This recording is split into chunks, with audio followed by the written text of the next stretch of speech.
Hi, guys. Happy Sunday.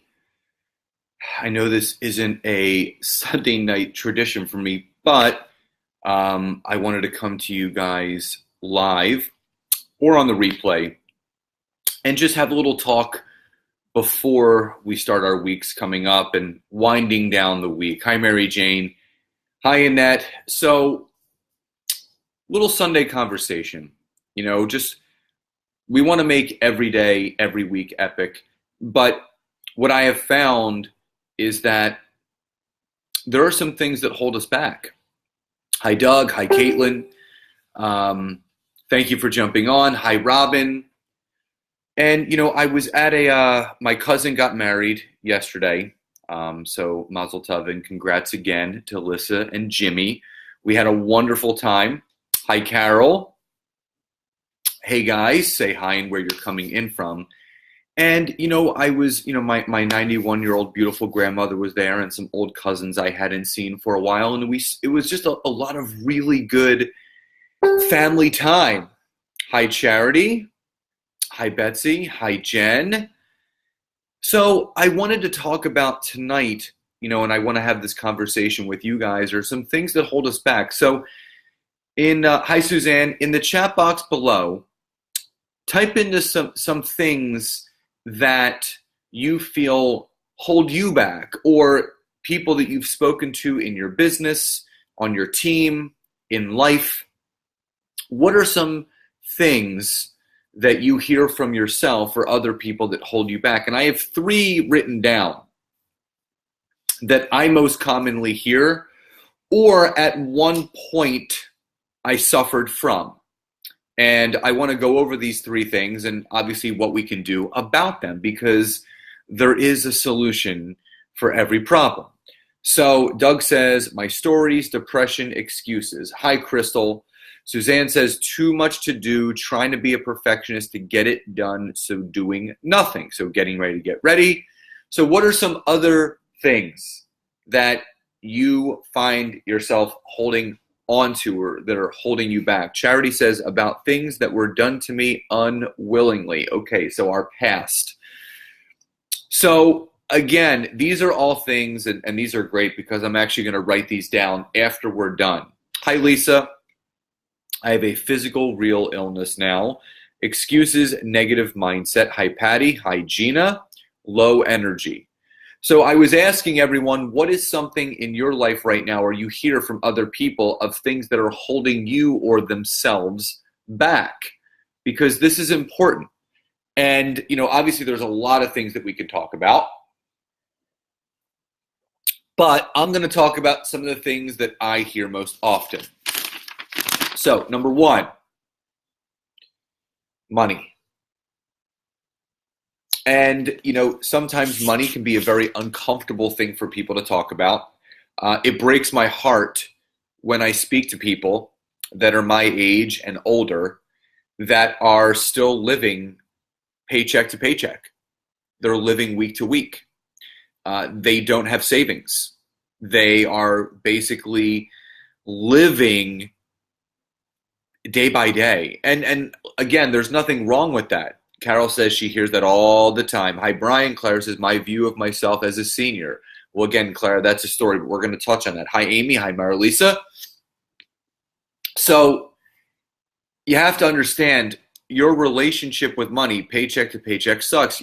And Doug, it does suck. Absolutely. I was living paycheck to paycheck. I had no savings. I couldn't afford a lot of things. And I wasn't striving to make more money to have things.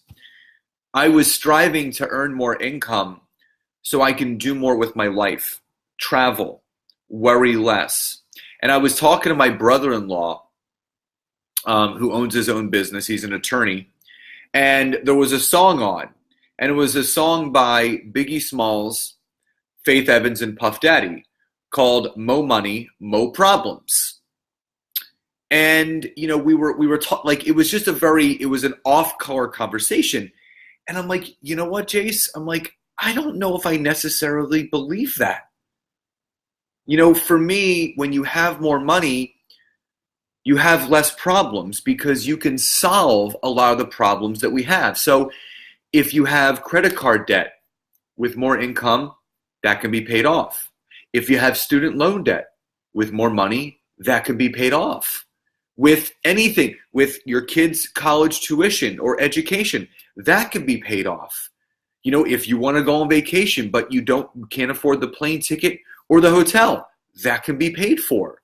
So I said to him, the song should be really called Mo Money, No Mo Problems, because there are two ways to think about money. There are people that want to have a lot of money just to have a lot of money because they want to buy things, this, that, or the other, and that's completely fine. That's their path. And then there's other people that want to create wealth like me, where I know I'm going to be good forever, in the sense that, not just me, but, again, exactly what Charity just says. It depends on the uses of your money. I save, I invest, I have my money working for me. I don't need a lot of things. Money is my partner. Yeah, Peter Kelly says it all the time. Money is your partner. You can't be afraid of money. Money affords you so much. Carol says agree, but if your head is in the right place, this past week was an awakening for many. And again, I think what Carol is speaking about is Anthony Bourdain and Kate Spade, who sadly left this earth very, very, very too soon. And these two people had all the money in the world, all the money, the wealth, the fame in the world. But at the core, they weren't happy. And Carol is absolutely right. If you're not happy, whether you have money or you don't have money, it's not going to make a difference. There was a good and bad thing that all can be done with money. It's a choice. And if you will be able to hold on, that will be good with your money. Yes. So again, I tell people all the time, if you're not happy with the amount of income that you're making, go do something else. It's not about getting a second or third job. When you start to value yourself, when you start to value your own self-worth, you will feel better saying, you know what? I'm worth more than what this job is paying me, so I'm going to go find a new one, because that story that you're playing yourself, that I'm living paycheck to paycheck, this company, job, employer, boss is not paying me enough money, you're allowing yourself to be underpaid.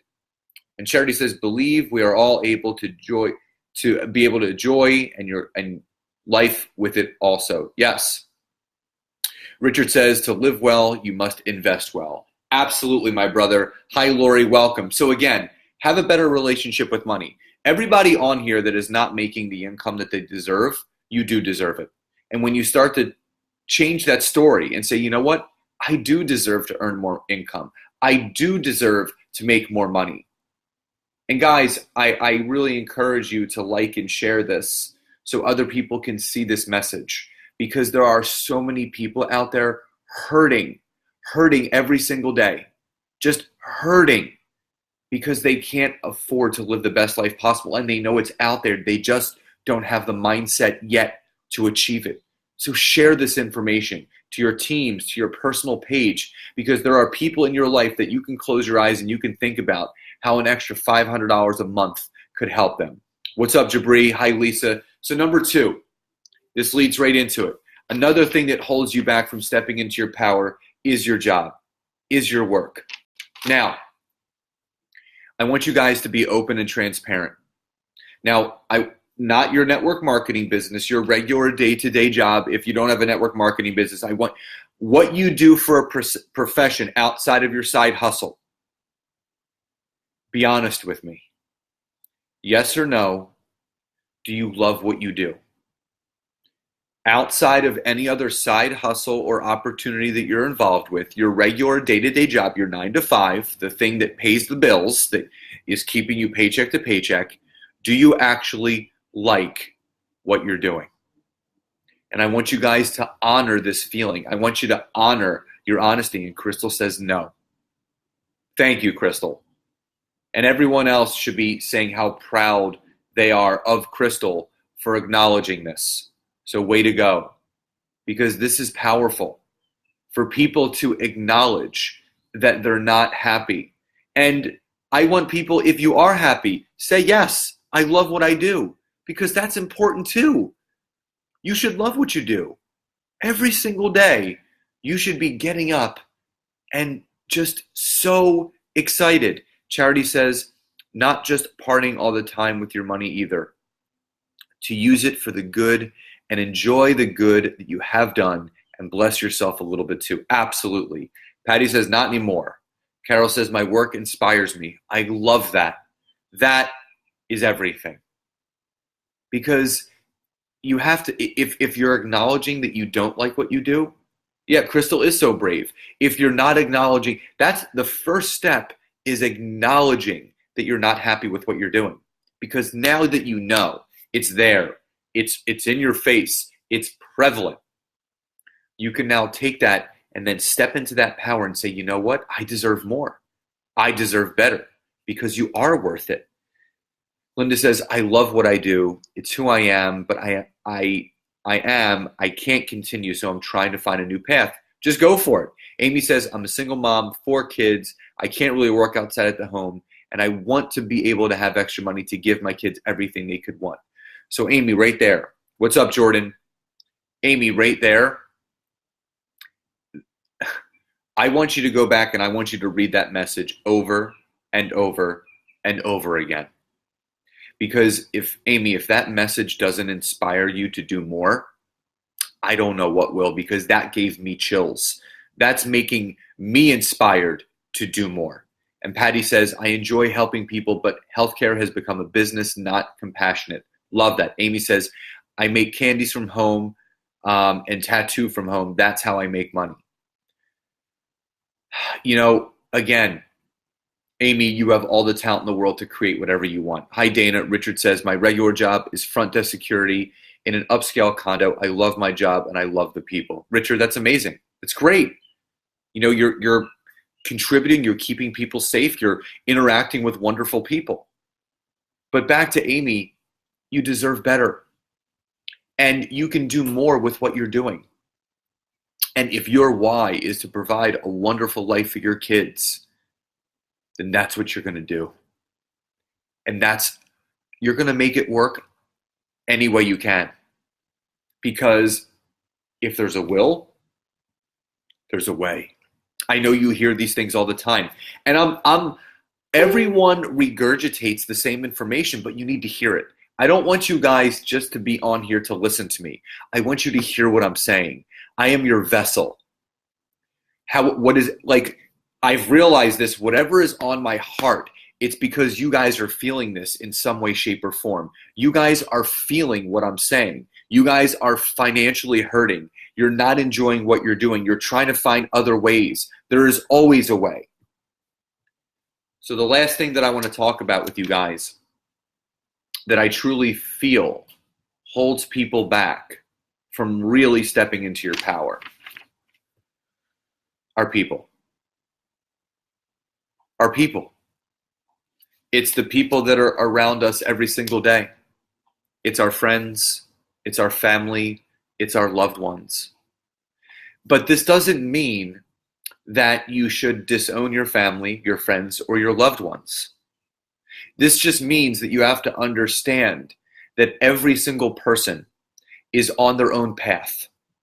Everyone is doing things in life for the betterment of themselves. And everyone is going to give you advice and tell you what you shouldn't or should do based on what that person feels is best for them if they were in your shoes. But here's the beautiful thing. There is one person in this equation that knows the answer to all of this. And that is you. And that is the honest to God truth. You can go to any therapist or coach or friend or family member you want and ask for the best advice in the world. But they're going to give you advice based on what they would do if they were in your shoes. But guess what? They're not in your shoes. There's only one foot that can fit in both of those shoes, and that's yours. So it's time to acknowledge, it's time to honor, and it's time to understand that if you weren't affected just in the slightest way, whether you followed Anthony Bourdain or Kate Spade, the smallest little bit, if you weren't affected by that at all, because, I liked Anthony Bourdain, Kate Spade, wonderful entrepreneur. But at the heart of it, what really hit me the most is that they had husbands and wives and children that lost their mother and their father, and a lot of adoring fans, co-workers, friends, and family that never even got the chance to say goodbye because they were in too much pain, because they didn't know where to turn. And again, out of tragedy comes triumph. So there's a lesson in all of this. They left this earth way, way, way too soon. They left a deep, deep impact and imprint on our society. But it's something that we should all look at and really understand that there's a reason why sometimes these things happen. And it was sad. And Richard said it, do for yourself because one will do. And guys, what you have to understand, again, I realized this, I was talking about this with Nancy the other night. I buried my great uncle earlier this week, on Thursday actually, and saw some cousins I hadn't seen for a while. And then 2 days later, that same family was celebrating the marriage of one of my youngest cousins. And again, my uncle was there with us. He absolutely was. And Lisa says, only you will know when you step out of your comfort zone and take the chance. Don't let anything or anyone hold you back. Absolutely. I'll pound to that. So you have to understand, life is a celebration. Whether someone leaves or someone steps into the next aspect of their journey, life needs to be celebrated every single day. There are victories every single day. Thank you, guys. I mean, my uncle, he was 87. He lived a wonderful, long life. And I'll share this with you. This is something that my uncle used to always say to us. And, when we would get together as family.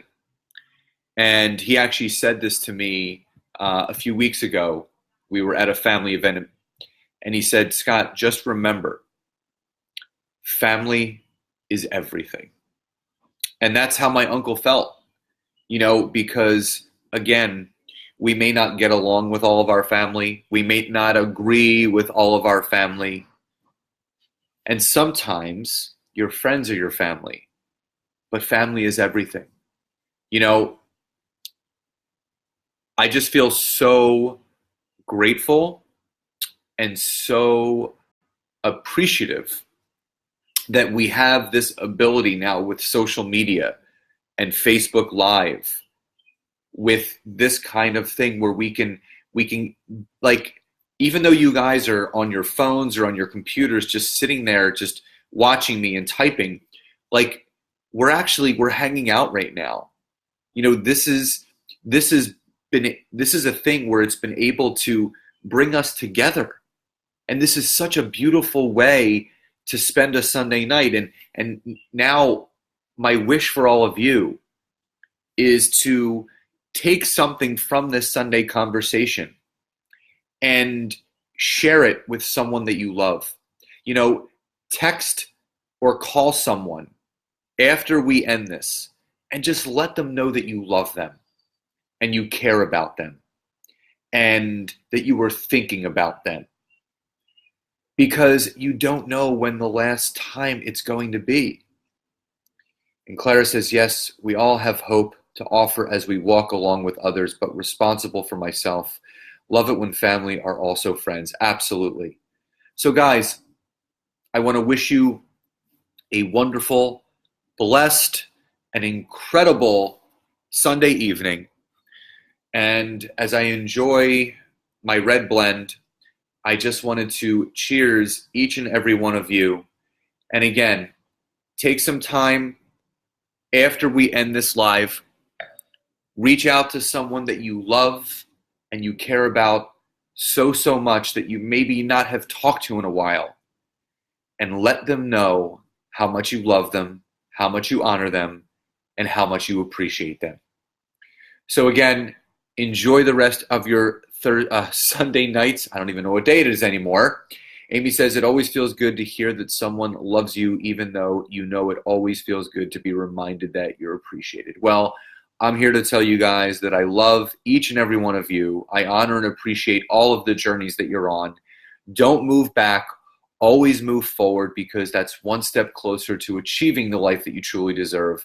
Thank you for all that have liked this, who have shared it. If you haven't done that, please do. This is an important message for everyone to hear, because we are all here for a purpose, and that's to make our lives and the lives of those around us that much better. Love you all so much, and I'll speak to you soon. Bye, everybody.